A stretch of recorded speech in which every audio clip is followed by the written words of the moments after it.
কাল কিছুটা হঠাৎ করেই ইউএই প্রেসিডেন্ট মোহাম্মদ বিন জায়েদ ভারতবর্ষে এলেন এমার্জেন্সি মিটিংয়ে। এই ধরনের একটি মিটিং হতে পারে এইরকম আগাম ঘোষণা কিন্তু ভারতের পক্ষ থেকে করা হয়নি। বলা হচ্ছে 4 ঘন্টা যাত্রাপথ পেরিয়ে, আরব সাগর পেরিয়ে মাত্র 2 ঘন্টার জন্য তিনি প্রধানমন্ত্রী নরেন্দ্র মোদীর সঙ্গে মিটিং করতে সদলবলে ভারতে এসেছিলেন। এবং ইন্টারেস্টিং বিষয় হলো, ভারতবর্ষের প্রধানমন্ত্রী কার্যত প্রোটোকল ভেঙে তাকে কিন্তু বিমানবন্দরে রিসিভ করতে যান। প্রধানমন্ত্রী যখন রিসিভ করতে যান তখনই বোঝা যায় এই মিটিং কিন্তু সাধারণ কোনো সৌজন্যমূলক মিটিং নয়। এর আগে প্রধানমন্ত্রী পুতিনকে এয়ারপোর্টে রিসিভ করতে গেছিলেন। এর আগে আহ, ইসরায়েল প্রেসিডেন্ট নেতানিয়াহুকে তিনি রিসিভ করতে গেছিলেন। ফ্রান্সের প্রেসিডেন্ট ম্যাক্রনকে তিনি রিসিভ করতে গেছিলেন। এবং বহু আগে বারাক ওবামা বা ডোনাল্ড ট্রাম্পকেও তিনি এয়ারপোর্টে রিসিভ করতে গেছিলেন। অর্থাৎ তিনি তাদেরকেই রিসিভ করতে যান যাদের সঙ্গে ভারতের সম্পর্ক ইতিহাসের সঙ্গে জড়িয়ে আছে, এবং যাদের সঙ্গে ভারতের সম্পর্ক ডিপ্লোম্যাসি শুধু নয়, স্ট্র্যাটেজিক্যালি অত্যন্ত ইম্পর্টেন্ট। ফলে এই মোহাম্মদ বিন জায়েদ, যিনি ইউএই প্রেসিডেন্ট, তাকে প্রধানমন্ত্রী যখন এয়ারপোর্টে রিসিভ করতে যান তখনই কিন্তু বার্তাটা স্পষ্ট হয়ে যায় যে ভারত এই মিটিংকে অত্যন্ত সিরিয়াসলি দেখছে। এবং ইউএইর পক্ষ থেকে এই মিটিংকে অত্যন্ত গুরুত্ব দেওয়া হয়েছে, কারণ উইদাউট এনি নোটিস এমার্জেন্সি বেসিসে এই মিটিং সংগঠিত হয়েছে। এবং 2 ঘন্টারও নয়, 110 মিনিটের কাছাকাছি একটি মিটিং, এবং 4 ঘন্টার ব্যবধানে ইউএই প্রেসিডেন্টের ভারতে আসা। এবার এই মিটিংয়ে এমন কি হলো যা গোটা বিশ্বের কাছে রীতিমতো চমকে দেওয়ার মতো বিষয়। এবং এই মিটিং কেন ভারত ও ইউএই দুজনের জন্যই অত্যন্ত ইম্পর্টেন্ট হয়ে যাচ্ছে কালকে, সেই বিষয়ে আজকে আপনাদের সামনে সহজ ভাষায় আমি বলবো। মনে রাখবেন, ইউএই 2019 সালে যখন প্রধানমন্ত্রী নরেন্দ্র মোদী ইউএইতে গেছিলেন তখন কিন্তু তাদের অসামরিক সর্বোচ্চ সম্মান সেটা কিন্তু নরেন্দ্র মোদীকে দেওয়া হয়েছিল, যার নাম অর্ডার অফ জায়েদ। অর্থাৎ ইউএইর সঙ্গে ভারতের সম্পর্ক কিন্তু অত্যন্ত পুরনো, কিন্তু বর্তমান সময়ে সেই সম্পর্ককে আরো গভীরে নিয়ে যাওয়ার প্রয়োজন কিন্তু দুই রাষ্ট্রই করেছে। কারণ দুই রাষ্ট্রের বর্তমান অবস্থা যদি বিশ্লেষণ করি তাহলে আপনারা সহজেই বুঝবেন কেন এই চুক্তি ভারতের জন্য খুব ইম্পর্টেন্ট হয়ে যাচ্ছে।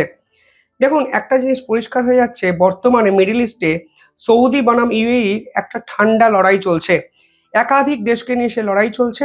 আমি আগের একটি ভিডিওতে আপনাদের এ নিয়ে বিস্তারিত আলোচনা করেছিলাম। আজকেও আপনাদেরকে সহজ ভাষায় বলবো যে কেন সৌদি এবং ইউএই দুজনের ভালো সম্পর্ককে সম্পূর্ণ ভেস্তে দিয়ে নিজেদের মধ্যে যুদ্ধে অবতীর্ণ হয়েছে। ইউএই পক্ষ থেকে পরিষ্কার সৌদির বিপক্ষে একাধিক অ্যাকশন নেওয়ার কথা বলা হয়েছে। এমনকি এই অ্যাকশন নেওয়ার কথা বলার পর সৌদি কিন্তু পাকিস্তানের সঙ্গে একটি ডিফেন্স প্যাক্ট সাইন করেছে, এবং এখন মনে করা হচ্ছে সেই ডিফেন্স প্যাক্টে তুরস্ক যোগদান করবে। এবং ভারতবর্ষ কিন্তু এর পাল্টা ডিফেন্স প্যাক্ট ইউএই এবং ইসরায়েলকে নিয়ে করতে চলেছে। অর্থাৎ পরিষ্কারভাবে ব্যালেন্স অফ পাওয়ার মিডল ইস্টে যে বদলাচ্ছে তার আগাম আভাস ভারত পেয়েছে। এবং কালকের এই সফরের পর একটা জিনিস পরিষ্কার হয়ে গেল যে যদি ভারতের বিপক্ষে কেউ ডালে ডালে চলার চেষ্টা করে, ভারতও পাতায় পাতায় চলতে পারে। 4:20 তিনি দিল্লিতে আসেন, এবং দিল্লিতে তাকে প্রধানমন্ত্রী রিসিভ করেন। এবং 6:05 MBZ অর্থাৎ মোহাম্মদ বিন জায়েদ ভারত ছেড়ে চলে যান। এবার প্রশ্ন হলো, ইউএইর জন্য এই সফরটি কেন গুরুত্বপূর্ণ হয়ে যাচ্ছে। দেখুন, সৌদির সঙ্গে ইউএইর সম্পর্ক বর্তমানে অত্যন্ত খারাপ জায়গায় কিন্তু পৌঁছে গেছে। ইয়েমেনের সেপারেটিস্টদের নিয়ে ইউএই এবং সৌদি পরিষ্কার একে অপরের বিপক্ষে প্রক্সি ওয়ার চালাচ্ছে। শুধু তাই নয়, সোমালিয়া ইউএইর সঙ্গে যে ডিফেন্স এগ্রিমেন্ট ছিল, টাইস ছিল, সেটাকে কিন্তু বাতিল করে দিয়েছে। এমনকি এই মুহূর্তে আফ্রিকার একাধিক দেশেও, মানে সুদানের মতো দেশেও ইউএই এবং সৌদি একে অপরের সঙ্গে সেপারেটিস্ট একটা লড়াই কিন্তু লড়ছে। ফলে সব মিলিয়ে ইউএই কিন্তু কিছুটা বিপাকে পড়েছে, কারণ সৌদি অলরেডি পাকিস্তানের সঙ্গেও একটি ডিফেন্স প্যাক্টকে সাইন করেছে, যেখানে আর্টিকেল যে 5 আছে ন্যাটোর, সেই চুক্তি মতো যদি সৌদির উপর কেউ আক্রমণ করে তাহলে পাকিস্তান কিন্তু এই ইউএইর উপরও আক্রমণ করতে পারে, বা যে নির্দিষ্ট দেশের উপরও আক্রমণ করতে পারে। ফলে সব মিলিয়ে ইউএইর পরিস্থিতিটা কিন্তু একটু কঠিন জায়গায় চলে গেছে। কিছুটা তার জন্যই মোহাম্মদ বিন জায়েদ কালকে ভারত সফরে এলেন, এবং তিনি প্রধানমন্ত্রী নরেন্দ্র মোদীর সঙ্গে মিটিং করলেন। এই মিটিংয়ের পরেই আমরা দেখলাম সেই পুরনো কার ডিপ্লোম্যাসি, অর্থাৎ প্রধানমন্ত্রী গাড়িতে তুলে নেন ইউএই প্রেসিডেন্টকে এবং এর ছবি প্রকাশ্যে আনা হয় এবং গাড়িতে কি কথা হয় সেটা কিন্তু সে অর্থে বোঝা না গেলেও অনুমান করা যায় যে ইউএইর সঙ্গে ভারত কিন্তু একটি long term defence pact sign করতে চলেছে। দেখুন, প্রধানমন্ত্রী নরেন্দ্র মোদীর গাড়ির এই মিটিং নিয়ে আন্তর্জাতিক স্তরে বহু চর্চা হয় এবং এই কার ডিপ্লোম্যাসি ভারত কিন্তু একটা অন্য লেভেলেই নিয়ে গেছেন এবং বিমানবন্দর থেকে গাড়িতে তুলে নেওয়া মানে মিটিংটি কিন্তু গাড়িতেই অফিসিয়ালি শুরু হয়ে যায়, কারণ সময়ও কিন্তু অত্যন্ত কম ছিল কালকে দুই রাষ্ট্রপ্রধানের কাছে।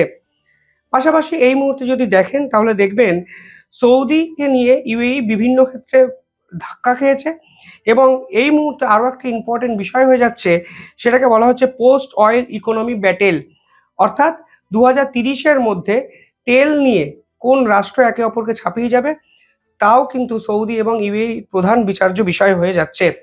ভারতের পক্ষ থেকে এই মিটিংকে নিয়ে অফিসিয়ালি একটি ঘোষণা এসছে এবং যেরকম মনে করা হচ্ছিল কিছুটা সেরকমই, যে সৌদি, পাকিস্তান এবং তুরস্ক যে জোট তৈরি করছে ভারতের বিপক্ষে, তার পাল্টা জোট তৈরি করতে ভারত নেমে গেল এবং ইউএই এই জোট করে নিজেদেরকে আত্মরক্ষার মতো জায়গায় যেমন নিয়ে যাচ্ছে, ঠিক সেরকমভাবে ভারতের সঙ্গে চুক্তির ফলে ভারতের ডিপ্লোম্যাসিও কিন্তু পাকিস্তানের বিপক্ষে সজোরে একটা প্রত্যাঘাত করতে পারলো বলে বিশেষজ্ঞরা মনে করছেন। ভারত পরিষ্কার বলেছেন যে ফ্রেমওয়ার্ক এগ্রিমেন্ট করা হয়েছে ডিফেন্স নিয়ে, জয়েন্ট প্রোডাকশন নিয়ে, ডিফেন্স টেক নিয়ে এবং এই প্রথমবারের জন্য ইউএইর সঙ্গে ভারত জয়েন্ট মিলিটারি এক্সারসাইজ করবে, সেই ঘোষণাও কিন্তু ভারতের পক্ষ থেকে এসেছিল। পাশাপাশি ভারত ইউএইতে স্পেস ইনফ্রাস্ট্রাকচার বিল্ড আপ করবে, একাধিক লঞ্চ ফেসিলিটিস ডেভেলপ করবে, স্যাটেলাইট ওরিয়েন্টেড একাধিক কাজকর্ম করবে এবং ট্রেনিং সেন্টার কিন্তু ভারত সংযুক্ত আরব আমিরশাহিতে বিল্ড আপ করবে। পাশাপাশি ভারতেও ইউএইর পক্ষ থেকে হিউজ ইনভেস্টমেন্ট করা হবে, তা কিন্তু কালকে ঘোষণা করে দেওয়া হয়েছে। গুজরাটে একটি ইন্ডাস্ট্রিয়াল এয়ারপোর্ট তৈরি করবে ইউএই এবং ইন্টারন্যাশনাল এই এয়ারপোর্টে বিভিন্ন ফেসিলিটি ইউএইর পক্ষ থেকে কিন্তু ইনস্টল করা হবে। Pilot training facility, MRO training facility সমস্ত কিন্তু এই ধরনের ইন্টারন্যাশনাল বিজনেস এয়ারপোর্টে ইউএইর পক্ষ থেকে ডেভেলপ করা হবে, যা ভারতের ইকোনমিক্যাল সেক্টরে হিউজ একটা বুস্ট কিন্তু নিয়ে আসবে। পাশাপাশি ভারত এবং ইউএইর মধ্যে 0.5 মিলিয়ন মেট্রিক টনস এলএনজি প্রতি বছরের একটি চুক্তি হয়েছে, যেখানে সংযুক্ত আরব আমিরশাহির পক্ষ থেকে ভারতকে প্রতি বছর এলএনজি সাপ্লাই করা হবে। কাতারের পর ইউএই কিন্তু ভারতের সেকেন্ড লার্জেস্ট মানে এক্সপোর্টার বা ইম্পোর্টার হয়ে যাচ্ছে অন্তত এই চুক্তির পর। পাশাপাশি ভারত যখন নিউক্লিয়ার সিভিল কোঅপারেশন ডেভেলপ করবে, ঠিক তখন ইউএইকে সাহায্য করবে এবং সুপার কম্পিউটিং ক্লাস্টার তৈরি করবে ভারত এবং ইউএই একত্রে। ডবল যে ট্রেড আছে, ভারতের যে ট্রেড আছে তার মার্কেটকে ইউএই এবং মানে ভারত একত্রে $200 বিলিয়ন নিয়ে যাবে 2030-এর মধ্যে। অর্থাৎ ডিফেন্স কোঅপারেশন এবং একই সঙ্গে ট্রেড কোঅপারেশন কিন্তু 2 ঘন্টার একটি সফরের মধ্যে ইউএই প্রেসিডেন্ট নরেন্দ্র মোদীর সঙ্গে মিটিং করে কমপ্লিট করে ফেললেন। দেখুন, বিষয়টি হয়তো আপনাদের কাছে সাদামাটা মনে হতে পারে, কিন্তু এই মুহূর্তে যদি ইউএইর বর্তমান অবস্থিতি দেখেন তাহলে দেখবেন তাদের মেজর সেটব্যাকের কারণ কিন্তু সৌদি। আমি একটি ভিডিওতে এই পুরো বিষয়টি ডিটেইলিং আপনাদের সামনে নিয়ে এসেছিলাম, যেখানে ইয়েমেনকে কেন্দ্র করে সৌদি এবং ইউএই কিভাবে নিজেদের মধ্যে সংঘর্ষে জড়িয়েছে তার একটা পরিষ্কার ধারণা কিন্তু আপনারা পেতে পারেন। ইন্টেলিজেন্স মারফত সৌদির কাছে কি খবর ছিল? সৌদির কাছে খবর ছিল যে এই মুকাল্লা বন্দরে মিলিটারি গ্রেড উইপেন অর্থাৎ অস্ত্র ইউএই থেকে আসছিল। আপনি যদি ম্যাপটা দেখেন দেখতে পাবেন এই ইয়েমেন কিন্তু সৌদির সঙ্গে প্রায় 1400 কিলোমিটার বর্ডার শেয়ার করে। ফলে এই ইয়েমেনের উত্তর পাটে হাউতি গ্রুপ আছে, যারা বিদ্রোহী গ্রুপ, যারা বিভিন্ন রাষ্ট্রের বিপক্ষে এই মুহূর্তে যুদ্ধ করছে, এবং দক্ষিণ অংশে যে গ্রুপটি অপারেট করে তার নাম সাউথার্ন ট্রানজিশনাল কাউন্সিল, এসটিসি।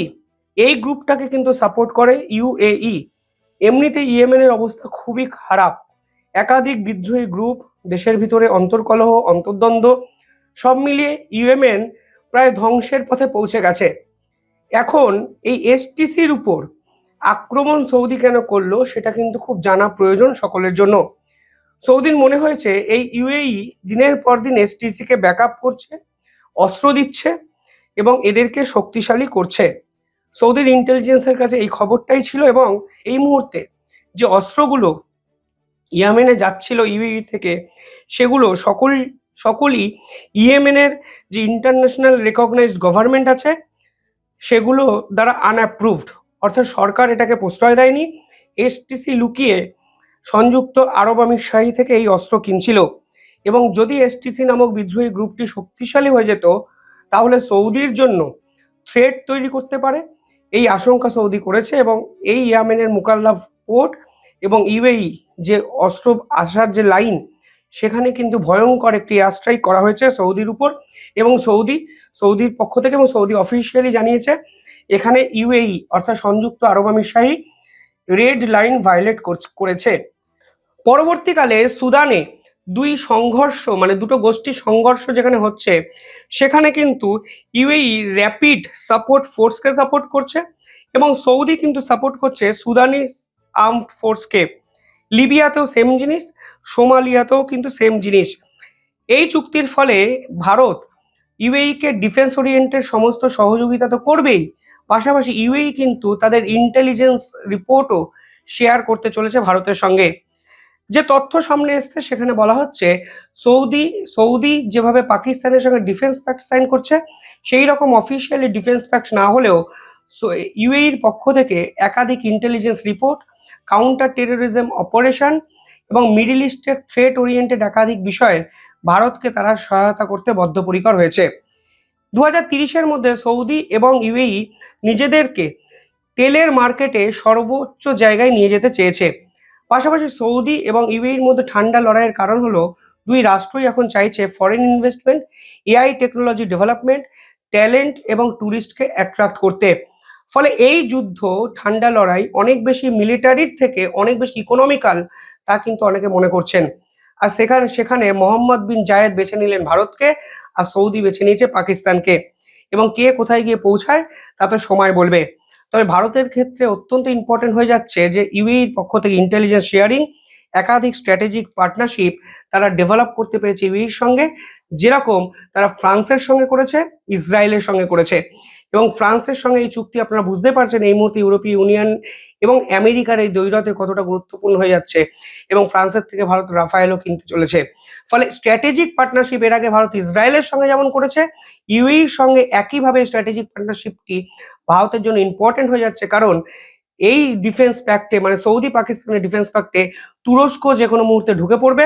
ফলে একদিকে যেমন তুরস্ক, সৌদি এবং পাকিস্তান হয়ে গেল, অন্যদিকে ভারত কিন্তু অত্যন্ত বুদ্ধিমত্তার সঙ্গে একটি ডেভেলপমেন্ট প্রসেসের মধ্যে ইসরায়েল, ইউএই এবং ভারতের পার্টনারশিপকে একই ছাতার তলায় নিয়ে এলো।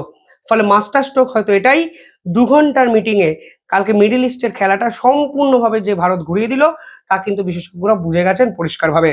আপনারা কিভাবে দেখছেন পুরো বিষয়টি কমেন্টে জানাবেন। দেখতে থাকুন দ্য ইন্ডিপেন্ডেন্ট বেঙ্গল। ধন্যবাদ।